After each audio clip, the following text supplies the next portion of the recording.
दोस्तों आखिर क्या हुआ था जब रात में एक मुस्लिम महिला घुस गई निधिवन के अंदर। उसने वहाँ ऐसा क्या देखा, क्यों गई थी वो इतने रात को निधिवन के अंदर, उसके बाद वो जिंदा बची कि नहीं। इन सारे सवालों को जानने के लिए हमारे साथ इस वीडियो में आखिर तक बने रहिए और कृपया हमारे वीडियो को लाइक और चैनल को सब्सक्राइब कर दीजिए। दोस्तों पहले हम आपको निधिवन के कुछ खास बात के बारे में बताते हैं।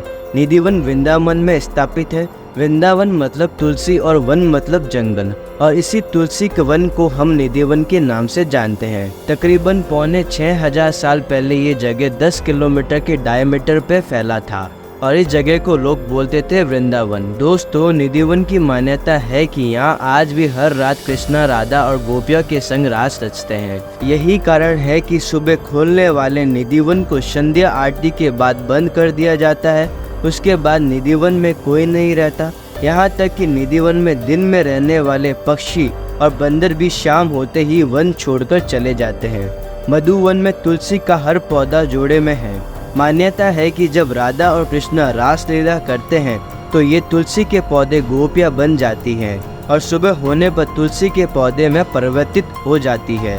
इन सब बातों को सुनकर कुछ लोग चोरी छिपे रात को यहाँ जाने के प्रयास करते हैं, क्योंकि वो ये सब देखना चाहते हैं कि आखिर यहाँ होता क्या है और क्या श्री कृष्ण सच में आते हैं। और कुछ श्री कृष्ण के परम भक्त सब कुछ जानकर भी यहाँ उनके दर्शन प्राप्त करने की इच्छा से चोरी छुपे रात को घुस जाते हैं। लेकिन यह माना जाता है कि आज तक कोई भी भक्त श्री कृष्ण के दर्शन नहीं कर पाया, और जब सुबह होने के बाद निधिवन खुल जाता है तो उस भक्त का मृत शरीर निधिवन में पाया जाता है और उन लोगों की समाधि आप निधिवन घूमते हुए देख सकते हो। दोस्तों आज हम बात करने जा रहे हैं लखनऊ में रहने वाली एक मुस्लिम लड़की की। इसने निधिवन के रहस्य के बारे में सुना था, जो घर से झूठ बोलकर निकल गई कि मैं घूमने जा रही हूँ, लेकिन पहुँच गई निधिवन। वो दोपहर में ही निधिवन पहुँच गई और मंदिर के दर्शन किए और उसके बाद पंडित जी से वहाँ कहानियाँ सुनने लगी। पंडित जी ने भी उसे वहाँ वही चमत्कारों के बारे में बताया और वो पंडित जी की बात सुनकर मन ही मन खुश होने लगी। इतना सब सुनने के बाद उसकी इसके बारे में जानने की इच्छा और बढ़ गई और उस मुस्लिम महिला ने चुपके से निधिवन में उस रात को रुकने की ठान लिया। देखते ही देखते शाम हो गई और मंदिर बंद करने का समय आ गया। सब श्रद्धालु मंदिर से बाहर जाने लगे। वहीं बंदरों ने भी मंदिर को खाली कर दिया। तभी चुपके से मौका देखकर मुस्लिम महिला ने झाड़ियों के पीछे छिप कर बैठ गई और इंतजार करने लगी।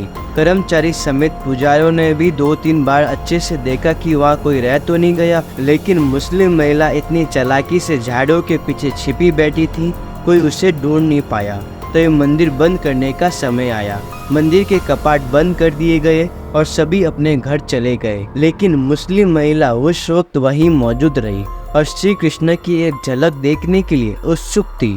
परंतु अगले दिन जब मंदिर के कपाट खोले गए तो वह महिला मंदिर में ऐसी अवस्था में मिली जैसे देखकर सब हैरान रह गए। पुजारी समेत अन्य लोग जब कपाट खोलकर मंदिर के अंदर पहुंचे तो उस महिला को देखकर सब दंग रह गए।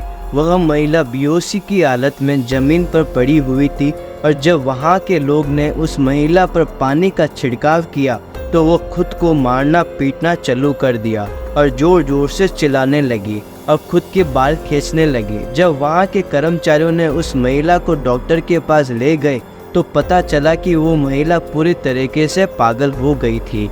उसकी ऐसी हालत से सभी परेशान हो गए।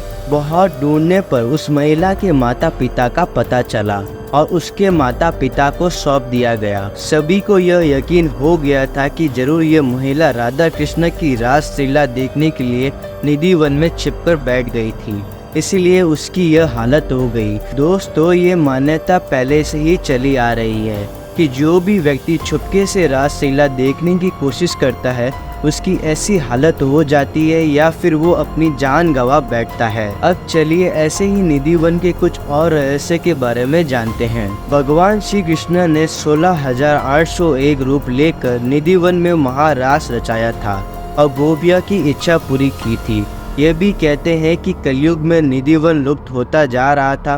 तब संत श्री चैतन्य ने नवद्वीप से आके वृंदावन में तपस्या करी और निधि वन को प्रकाश किया। इसीलिए कलयुग में भी निधि वन मौजूद है। तानसेन के गुरु स्वामी हरिदास ने वृंदावन आकर 12 साल तक भजन कीर्तन और तपस्या किया, जिनसे भगवान प्रसन्न हुए और वन में उन्हें राधा कृष्ण के दर्शन प्राप्त हुए। उन्हें वन से 2 प्रतिमाएं प्राप्त हुई। एक के नाम से वृंदावन का नाम रखा गया, जो थे वृंदावन बिहारी, और दूसरे थे बाके बिहारी। हमारे घर में जो तुलसी पूजा पाते हैं वो 2 तरह की होती है, श्यामा तुलसी और रामा तुलसी।